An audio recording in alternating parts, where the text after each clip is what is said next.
Coldrif இருமல் மருந்து விவகாரத்தில் இருமல் மருந்து உரிமையாளர் ரங்கநாதனின் ரூபாய் 2.04 கோடி சொத்துகள் பறிமுதல் செய்யப்பட்டு இருக்கிறது. விவரங்களை செய்தியாளர் சாலமன் வழங்க கேட்போம். சாலமன் வணக்கம். விவரங்களை பதிவு பண்ணலாம் சாலமன்.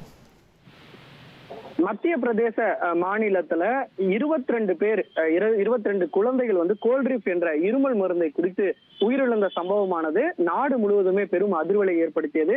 இந்த சம்பவம் தொடர்பாக ரங்கநாதன் அதனோட உரிமையாளர், அந்த கோல்ட்ரிப் மருந்தோட அதனை தயாரித்த உரிமையாளர் ரங்கநாதன் என்பவரை போலீசார் கைது செய்து தீவிர விசாரணை மேற்கொண்டனர். இந்த விவகாரத்துல சட்டவிரோத பண பரிமாற்றம் ஏதேனும் நிகழ்ந்திருக்கிறதா என்ற அடிப்படையில அமலாக்கத்துறையினர் வழக்கு பதிவு செய்து அந்த ரங்கநாதனுக்கு தொடர்புடைய இடங்கள்ல சோதனை மேற்கொண்டனர். சுங்குவார் சட்டத்தில் இருக்கக்கூடிய அவரது ஆய்வகம் மற்றும் சென்னை கோடம்பாக்கத்தில் இருக்கக்கூடிய அவரது வீட்டினை அமலாக்கத்துறை அதிகாரிகள் தீவிரமாக சோதனை மேற்கொண்டு அதுல பல்வேறு முக்கிய ஆவணங்களை பறிமுதல் செய்த நிலையில தற்போது அவர்களது விசாரணையில பல்வேறு தகவலானது வெளியாகி இருப்பதாகவும், அது மட்டுமின்றி அந்த ரங்கநாதனுக்கு தொடர்புடைய கோடம்பாக்கத்தில் இருக்கக்கூடிய வீடு உட்பட 2 அடுக்குமாடி குடியிருப்புகள் அசையும் மற்றும் அசையா சொத்துக்களை முடக்கி இருப்பதாகவும் அமலாக்கத்துறையினர் ஒரு தகவலை தெரிவித்திருக்கிறார்கள். அவர்களது விசாரணையில இவர் திட்டமிட்டு இந்த குற்றத்துல ஈடுபட்டிருப்பது தெரிய வந்திருப்பதாகவும், அதே போல இந்த இருமல் மருந்துல நச்சுத்தன்மை வாய்ந்த கலவைகள் இருப்பதும் அதை உட்கொண்ட குழந்தைகளுக்கு சிறுநீரக செயலிழப்பு ஏற்பட்டு உயிரிழந்திருப்பதாகவும் அதுல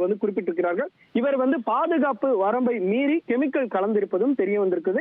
அலட்சியமான மற்றும் கலப்படம் உற்பத்தி நடைமுறைகள் மீறப்பட்டிருப்பதாகவும், உற்பத்தி செலவுகளை குறைப்பதற்காகவும் லாபத்தை அதிகரிக்கும் நோக்கத்தோடும் இவர் செயல்பட்டு இந்த மருந்தை தயாரித்து விற்பனை செய்திருப்பதும் இந்த விசாரணையில தெரிய வந்திருக்குது. அடுத்த கட்டமாக இவருடைய நடவடிக்கைகள் என்ன தொடர்பாகவும் அமலாக்கத்துறையினர் விசாரணையில இறங்கி இருக்கிறார்கள். விலை பட்டியலே இல்லாமல் இந்த மூலப்பொருட்களை இவர் பணம் கொடுத்து வாங்கி இது போன்ற சட்டவிரோத பணப்பரிமாற்றத்தில் ஈடுபட்டிருப்பதும் தெரிய வந்திருப்பதாக அமலாக்கத்துறை தரப்புல ஒரு தகவலானது தெரிவிக்கப்பட்டிருக்கிறது.